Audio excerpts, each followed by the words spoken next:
जय श्री कृष्ण। राधे राधे भक्तों। मेरी channel Padma Solanki bhajan and कहानियाँ में आपका पुनः स्वागत है। और जैसे कि कार्तिक मास शुरू हो रहा है और कार्तिक मास के महात्म की रोज़ एक अध्याय लेकर मैं प्रस्तुत होंगी।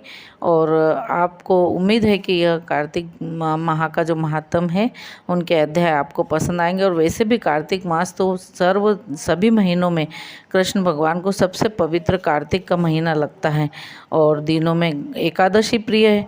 तो जो भी कार्तिक मास का महात्म सुनता है तो वह उसके सभी पापों से मुक्ति होती है और वह वैकुंठ को प्राप्त होता है।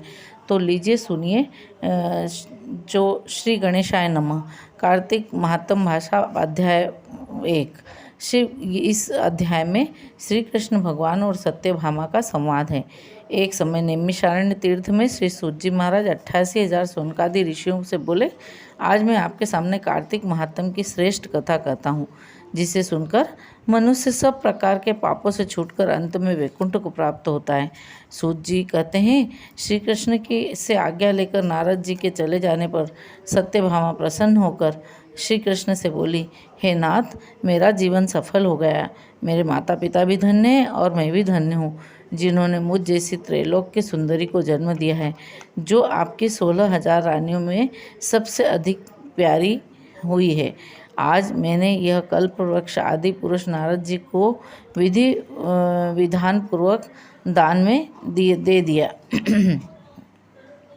यानी कल्प वृक्ष का दान किया था। तो उसकी बात मृत्यु लोक में रहने वाला कोई भी मनुष्य नहीं जानता। आज वही कल्प वृक्ष मेरे आंगन में सदा लहराया करता है।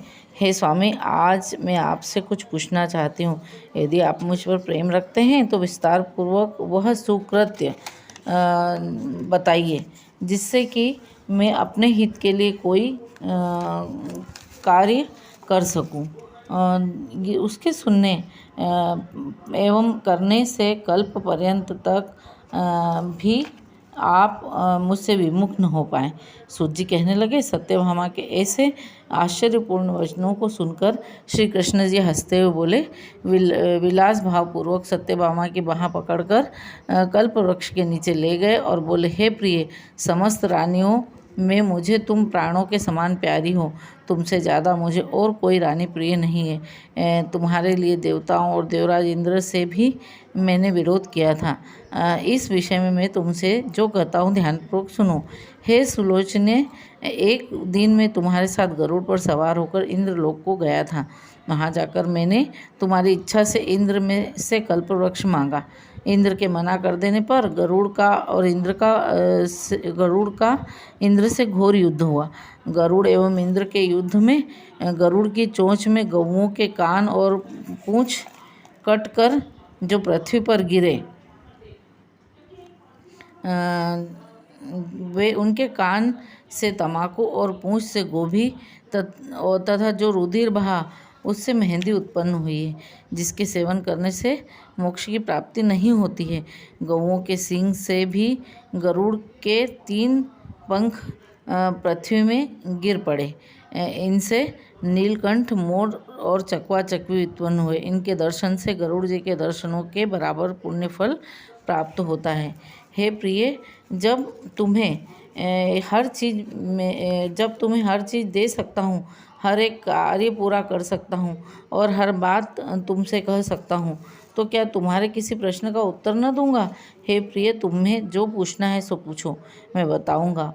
यह सुन सत्यभामा बोली, हे नाथ, मेरा पूर्व जन्म में कैसा स्वभाव था, किसकी पुत्री थी, मैंने कौन सा दान व्रत तथा तप किए थे जिससे मुझे मृत्युलोक में जन्म लेना पड़ा, और ऐसे कौन से शुभ कार्य किए जो कि यहाँ आकर मैं आपके अर्धांगिनी हुई, जो आप गरुड़ पर सवार होकर अपने साथ मुझे लिए इंद्रादि देवताओं के स्थान में घूमते हो।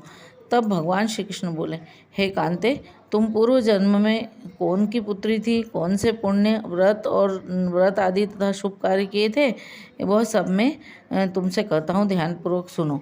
पूर्व समय में सतयुग के अंत अर्थात त्रेता युग में मायापुरी में अत्रि गोत्र में अत्रि गोत्र में सब वेद वेदांगों और यज्ञों का पालन करने वाला देव शर्मा नाम का एक ब्राह्मण रहता था। वह नित्य प्रति अतिथियों की सेवा, हवन और सूर्य भगवान की पूजा किया करता था, इसलिए वह सूर्य की तरह बड़ा तेजस्वी था। उस ब्राह्मण के घर में बुढ़ापे में एक गुणवती नाम की सुशील कन्या उत्पन्न हुई। बड़े होने पर उसका विवाह उस देव शर्मा ब्राह्मण ने अपने चंद्र नाम के एक शिष्य के साथ कर दिया। तब वे दोनों पिता पुत्र की तरह रहने लगे, क्योंकि देव शर्मा के कोई पुत्र नहीं था। एक समय में दोनों कुशा और समिधा लेने के लिए वन में हिमालय की तलहटी में इधर उधर घूम रहे थे, तो उन्होंने एक विकराल राक्षस को अपनी ओर आते देखा। भय से उनके शरीर शिथिल हो गए और उनमें भागने की शक्ति भी नहीं रही। उस काल के समान राक्षस ने उन दोनों को मार डाला। उस क्षेत्र के प्रभाव से तथा उसके धर्मात्मा होने के कारण मेरे पार्षद उन्हें वैकुंठ में ले आए, क्योंकि उन्होंने आजीवन सूर्य की पूजा की थी। इसलिए मैं उन दोनों पर अति प्रसन्न था। शिव, सूर्य, गणेश जी, देवी और विष्णु की उपासना करने वाले सब लोग वैसे ही स्वर्ग प्राप्त करते हैं जैसे वर्षा का जल समुद्र को प्राप्त करता है। एक होता हुआ भी काल और कर्मों के भेद में 5 रूप में विभक्त होता हूँ। मेरे जैसे एक देवदत्त पिता, भ्राता, चाचा, भतीजा आदि कई नामों से बोला जाता है, परंतु देवदत्त वास्तव में एक ही है। जब वे दोनों विमान पर चढ़े हुए सूर्य के समान तेजस्वी, रूपवान, चंदन और माला धारण के वैकुंठ में आए, तब से मेरे ही पास दिव्य लोक में रहने लगे। यह प्रथम अध्याय समाप्त यहाँ हुआ। अब दूसरे अध्याय की कथा मैं कल सुनाऊंगी, और निश्चित ही आपको ये पसंद आएगी, और आपको रोज़ ही रोज़ ये कथा सुननी चाहिए ताकि आपको अच्छा लगे और हमारे सब मनोकामनाएं पूर्ण हो। जय श्री कृष्ण। राधे राधे।